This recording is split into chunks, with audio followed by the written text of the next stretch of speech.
Imagine standing on a quiet Maryland field at dusk, the air thick with the scent of damp earth and wild flowers. It's peaceful now, by 2025 standards, a national park where families picnic and history buffs stroll. But on September 17, 1862, this was Antietam, the site of America's bloodiest single day, where 22,000 soldiers fell in a clash that changed the course of the Civil War.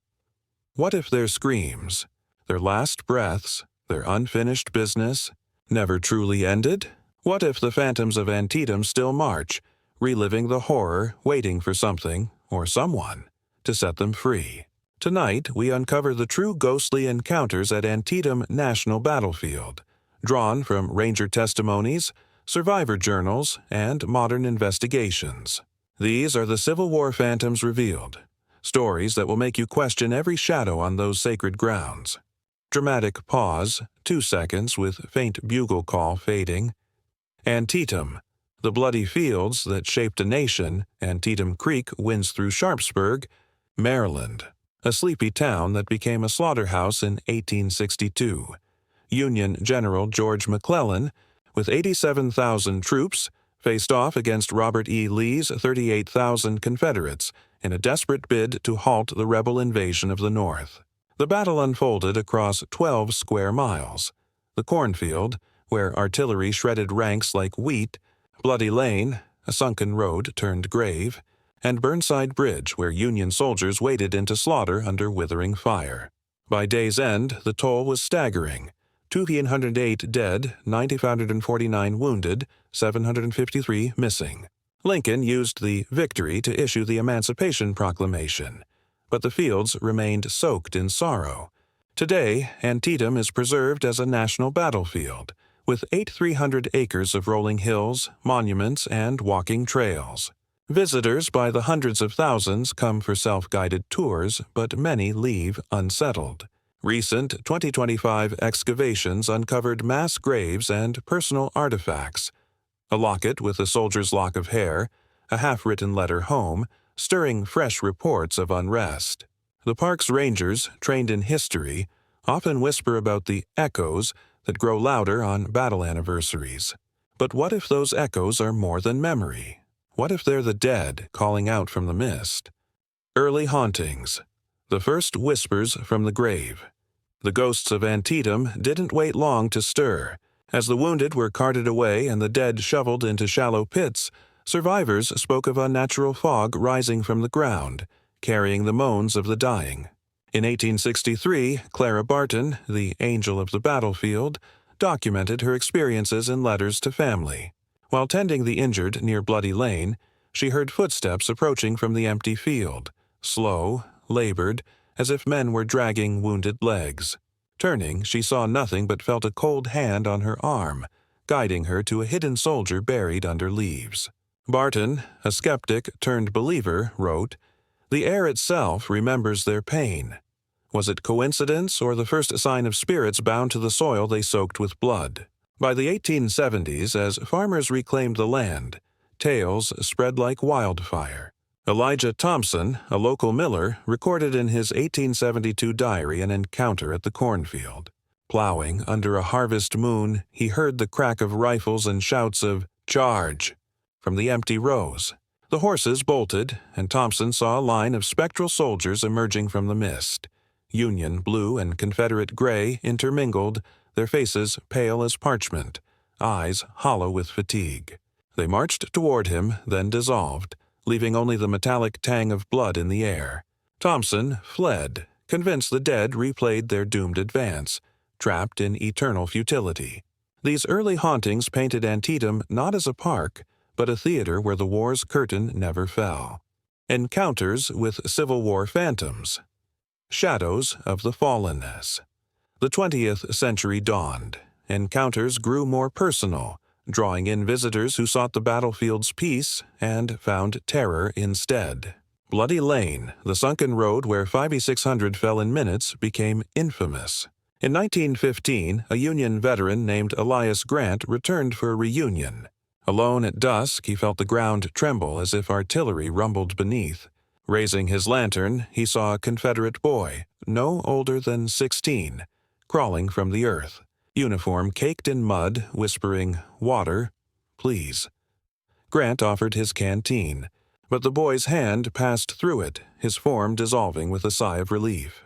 Grant, haunted by his own war memories, later said it felt like absolution, for both of them.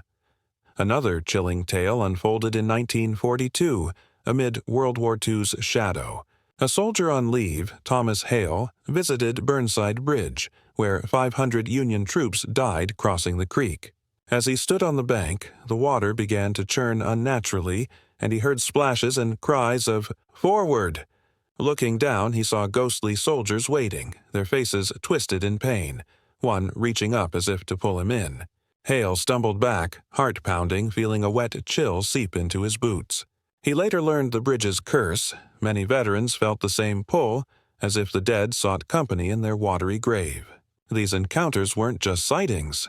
They were invitations to the past, pulling the living into the war's unfinished symphony. Modern encounters.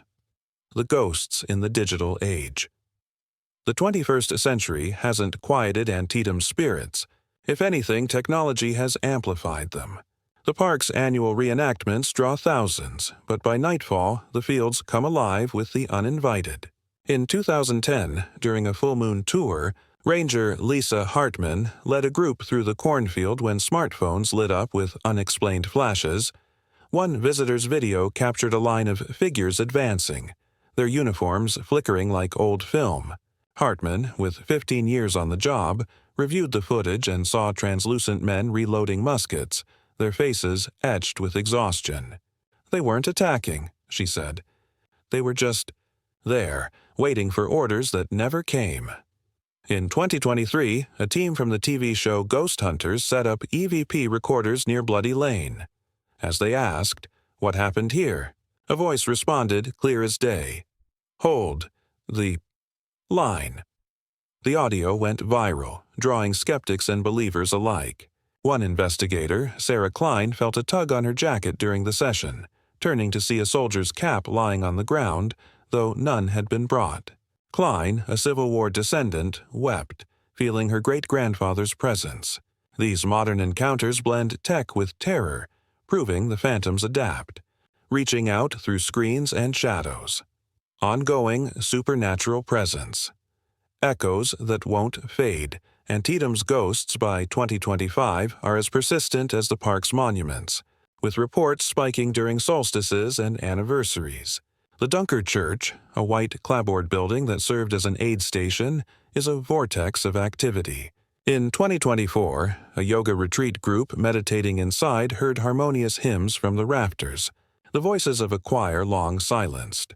The leader, Maya Ruiz, recorded the audio, which spectral analysts confirmed as 1862-era gospel tunes. Ruiz felt a wave of peace wash over her, as if the spirits sought solace in the song. The West Woods, where Confederate lines broke, hosts visual anomalies. In 2025, a drone survey by the National Park Service captured orbs dancing among the trees, and one frame showed a soldier leaning against an oak, his rifle at rest. Park. Superintendent David Ellis reviewed the footage, noting the figure's position matched a historical photo of the 2nd Maryland Infantry. Ellis, usually pragmatic, admitted, "It's as if they're still holding position, waiting for the call to advance." Visitors often report time slips, minutes lost while walking familiar paths, emerging with the taste of black powder on their tongues. These ongoing presences suggest Antietam's spirits aren't vengeful. They're vigilant, guardians of a war's unresolved pain. The haunted battlefields of Antietam stand as a monument to the Civil War's phantoms, where the clash of steel and flesh echoes eternally. From Clara Barton's guiding hands to the drone's silent soldiers, these encounters remind us that history isn't buried. It's breathing, waiting for us to listen. In the golden fields where brothers fought brothers, the ghosts of Antietam teach. A timeless lesson. Some battles never end, but their spirits can guide us toward peace. Thank you for watching. If you enjoyed this true haunting and want more, please subscribe to Whispers and Nightmares and give the video a thumbs up. It only takes a second to do and is free. but greatly helps the channel. Good night.